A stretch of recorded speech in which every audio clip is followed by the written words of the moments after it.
যুগের সাথে তাল মিলিয়ে সবকিছুর মধ্যেই এসেছে নতুনত্ব। এবার সেই নতুনত্বের ছোঁয়া লেগেছে সবজি বিক্রির মধ্যে।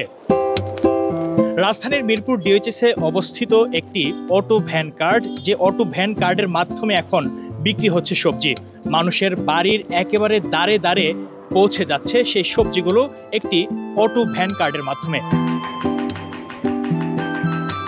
বাজারে গেলে মানুষ ব্যাগে ভরে আস্ত আস্ত সবজি নিয়ে আসেন, কিন্তু সেখানে আসলে দেখবেন পুরোটাই ব্যতিক্রম। প্রত্যেকটি সবজি অত্যন্ত সুন্দরভাবে তারা কেটে কেটে সারিবদ্ধভাবে এই কার্ডের মধ্যে সাজিয়ে রেখেছেন। সব ধরনের সবজি পাওয়া যায় এখানে। ব্যতিক্রমটা হচ্ছে, কেউ যদি আসলে বাসাবাড়ির মধ্যে কাটাকাটির যে ঝামেলাগুলো আছে সেটি এড়াতে চান, তাহলে এখান থেকে তারা সবজি নিতে পারবেন। যে সবজিগুলো আছে প্রত্যেকটি কাটা এবং সাজানো, পরিষ্কার করে প্যাকেটে রাখা। এই প্যাকেটের সবজিগুলো তারা এখান থেকে নিয়ে সাথে সাথে চাইলেই মুহূর্তের মধ্যে বাসার মধ্যে রান্না করে ফেলতে পারবেন। কি নাই এই অটো ভ্যান কার্ডের মাধ্যমে।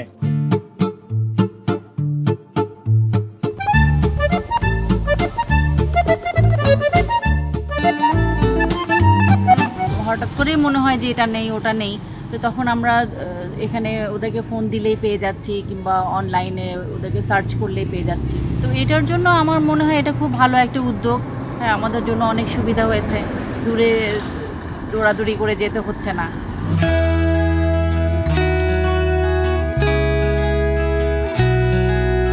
সব কিছু রেডি পাওয়া যাচ্ছে, সব কিছু রেডি, জাস্ট রান্নার জন্য ধুয়ে রান্না করলে হচ্ছে, সময় বাঁচতেছে, পাশাপাশি দেখা যায় দৈনন্দিন কাজেও সহজ হচ্ছে।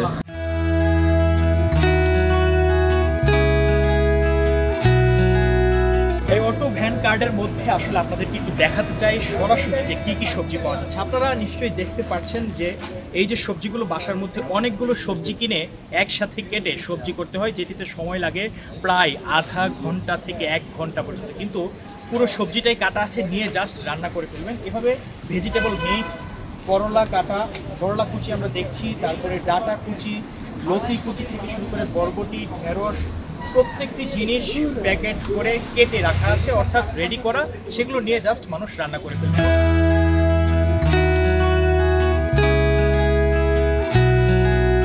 এটা হ্যাঁ, এটা ভালো। এরকম রেডিমেড যদি পাওয়া যায় ভালো, যা বাসায় নিয়ে সঙ্গে সঙ্গে করে ফেলাই গেল, ভালো, জাস্ট ওয়াশ করে, খুবই ভালো। কিন্তু জিনিসটা কোয়ালিটি না রাখলে হবে না। আমার কথা একটাই, হ্যাঁ, এই শসা করলে হবে না, জিনিস কোয়ালিটি রাখতে হবে। বান্ডেল থাকলে প্রতি সেনমানিতে টাকা বাঁচবে। বিকাশ সেনমানি বান্ডেল কিনে জিতুন প্রতি লেনদেনে। আমাদের সবজি মিক্স সবজি আছে হাফ কেজি 50 টাকা। তারপরে করলা কাটা আছে 250 গ্রাম 31 টাকা। তারপরে ডাটা আছে 240 গ্রাম 24 টাকা।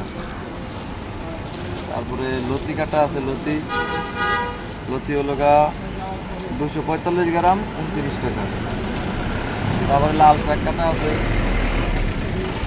লাল শাক 275 গ্রাম 30 টাকা।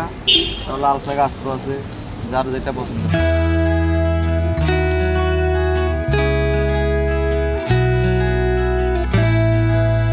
এক সময় মনে হলো আসলে আমি জবটা কন্টিনিউ করতে পারবো না, আমার ফ্যামিলিকে টাইম দিতে হবে, সব কিছু আর কি, সব কিছু মিলে আসলে মানে হচ্ছিল না আর কি।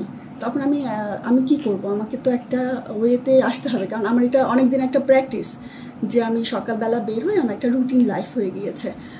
তো আমি বিজনেস তো অবশ্যই করব, কিন্তু কী টাইপের বিজনেস করব। আমার হাজব্যান্ড উনিও আমাকে ইন্সপায়ার করলেন যে এই টাইপের, মানে এই সবজি বিজনেসটা যদি করি তাহলে মানে এই জিনিসটা ভালো হবে। এটাতে অনেক দিকে উপকার। যেমন আমি যখন কর্পোরেট জবে ছিলাম, আমি কিন্তু এই কাটা বাচ্চা নিয়ে আমি কিন্তু অনেক সমস্যা ফেল করছি। তো আমার কাছে মনে হয়েছে যদি আমি এই জিনিসটা আমি করতে পারি, এটাতে আসলে কাজ করার একটা জায়গা আছে, আর এটা একটা ক্রিয়েটিভ জায়গা, প্লাস ক্রিয়েটিভ তার সাথে সাথে হচ্ছে এখানে যারা জবে আছেন, যে লেডি কর্পোরেট জব করছেন, যারা বিভিন্ন জায়গায় জবে আছেন, তাদের জন্য এটা অনেক উপকার হবে। আর আমার আরেকটা টার্গেট হচ্ছে যে গুড এগ্রিকালচার প্র্যাকটিসটা করা, যেটা হচ্ছে যে আমি একদম কৃষক লেভেলে চলে যাব। কৃষক লেভেল থেকে আমি প্রোডাক্টগুলো নিয়ে আসবো, নিয়ে এসে আমি ভোক্তাদের মাঝখানে দিব, যেটা ভোক্তারা উপকৃত হবে। আমি কম প্রাইসে ওনাদেরকে দিব, আর কৃষকের কাছ থেকে ন্যায্য মূল্যে আমি নিয়ে আসবো। নিয়ে এসে এটা মানে ওই দিকেও আমার একটা ইয়ে ছিল যে আমার সেলসটাও তো বাড়বে, আর এই জন্য আমার সাপ্লাই চেনটা স্ট্রং হতে হবে, আমার বড় একটা ইনভেস্টমেন্ট দরকার। আমার সেল যত বাড়বে আমি ততই মানে আমার যে ড্রিমটা সেই ড্রিমের কাছাকাছি আমি পৌঁছাতে পারবো। আর আরেকটা জিনিস যে ব্যাংকের জব আমার 16 বছর একই ধরনের এক্সপিরিয়েন্স, আমি আসলে বড় ফিল করতে শুরু করছিলাম যে আসলে কোনো চেঞ্জ নাই। আমি নিজেও চাচ্ছিলাম যে আমি আমার মানে একটা অন্যদিকে আমি একটা জাম্প করব, আমার ক্যারিয়ার আমি অন্যদিকে নিয়ে যাব। আমি সবসময় আহ্বান করব মানে বিজনেসটা আসার জন্য। বিজনেসটা আসলে এত সহজ না, অনেক কষ্টের, কিন্তু তারপরও আমি এই জায়গাতে অনেক স্বাচ্ছন্দ্য ফিল করি। আমি অনেক পরিশ্রম করি, কিন্তু আমার এই পরিশ্রমটা না আমার দিন শেষে মনে হয় এটা আমার জন্য করতেছে। কিন্তু যখন আমি চাকরি করতাম, যখন আমি অনেক পরিশ্রম করতাম, দিন শেষে মনে হতো না যে আমি নিজের জন্য কিছু করছি। এখন মনে হয় যে না, আমি যখন অনেক কষ্ট করতে করতে যখন আমি টায়ার্ড হয়ে যাই, তখন মনে হয় না এটা তো আমার জন্য করছি। তখন আমার আমি আরও কষ্ট করতে আমার একটুও খারাপ লাগে না। পরিশ্রমকে মানতে হবে, পরিশ্রম না করলে কখনো সফলতা আসবে না।